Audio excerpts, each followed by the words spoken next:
हेमंत सोरेन को एक बार फिर से पीएमएलए कोर्ट में यहाँ पर पेश किया गया है और यहाँ पर ईडी की तरफ से या तो रिमांड अवधि की मांग हो सकती है या फिर ईडी की तरफ से कहा जा सकता है कि पूछताछ पूरी हुई है, जिसके बाद हेमंत सोरेन को यहाँ पर जेल भेजने की प्रक्रिया की जाएगी।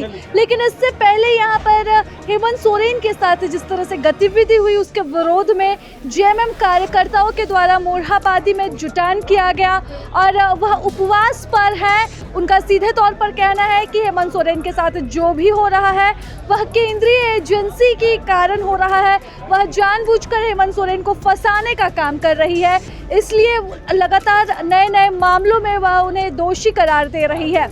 ऐसे में आप भी सुनिए किस तरह से यहाँ पर केंद्रीय एजेंसी के खिलाफ यहाँ पर जेएमएम कार्यकर्ताओं का गुस्सा फूट पड़ता है और यह विरोध प्रदर्शन आज से लेकर आने वाले कुछ समय तक अलग अलग स्तर पर जारी रहेगा। चाहे बात कर ले पंचायत स्तर पर या फिर बात करें शहरी स्तर पर, तो यह उपवास कार्यक्रम जो आज से शुरू हुआ है वह लगातार जारी रहने वाला है। उपवास का कार्यक्रम रखे हैं, वजह क्या है?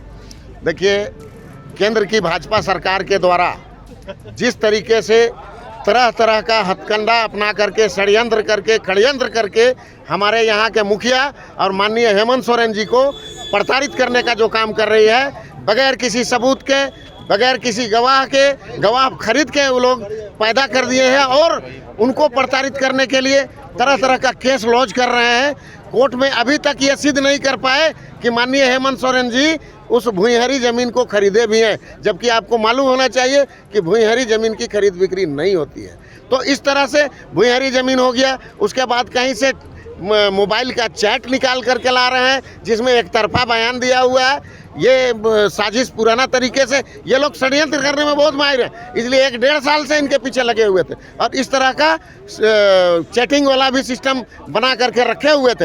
ये लोग उसको कर रहे हैं। उसके बाद कुछ दिन के बाद पता चला कि बालू घोटाला में डालेंगे केस, तो पता चला दूसरे किसी में दारू घोटाला, तो क्या क्या ऐसे हटकंडे ये लोग अपनाते रहेंगे।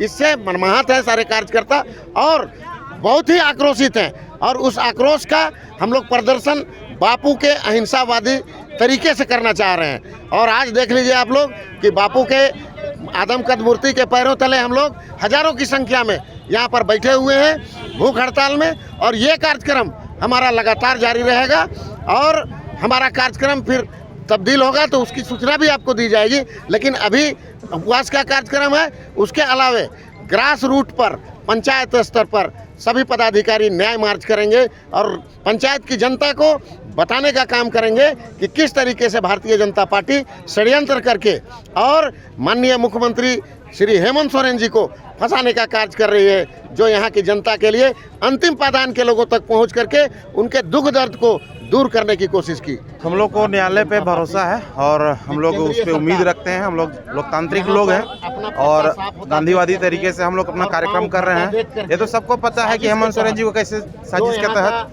फंसाया जा रहा है, किस तरीके से नित नए यहाँ पे ऐड किए जा रहे हैं। पहले जमीन का मामला था, अब चैट पकड़ा रहा है, फिर सीजीएल से जोड़ने की कोशिश कर रहे हैं। मतलब उन लोगों की मंशा है इनको किसी भी तरह से अपने गिरफ्त में रखने की। हेमंत सोरेन को छोड़ने की वो लोग किसी भी तरह से मंशा नहीं रखते हैं। लेकिन हम लोग जो झारखंड के 3.5 करोड़ जनता है, हम लोग हेमंत सोरेन जी के साथ हैं और हम लोग गांधीवादी तरीके से अन्य जितने भी तरीके से हम लोग उनके साथ हैं और अपना प्रदर्शन हम लोग जारी रखेंगे। कोर्ट पे हमको भरोसा है। उम्मीद करते हैं कि हम लोग न्यायालय से उम्मीद करते हैं कि आज उनको जो है रिमांड, आज उनकी अवधि खत्म होगी और यही उम्मीद के साथ हम लोग उनके साथ हैं। अमन तिवारी, झारखंड छात्र मोर्चा, रांची विश्वविद्यालय के अध्यक्ष हुए। निश्चित रूप से जैसा हमारे भी पार्टी का गाइडलाइन आया है, हम लोग तो आशा करेंगे कि उनको बेल मिल जाए, क्योंकि निश्चित रूप से उनको झूठा मुकदमा षड्यंत्र से फंसाया जा रहा है। लेकिन अब न्यायालय के ऊपर भरोसा है हम लोगों को।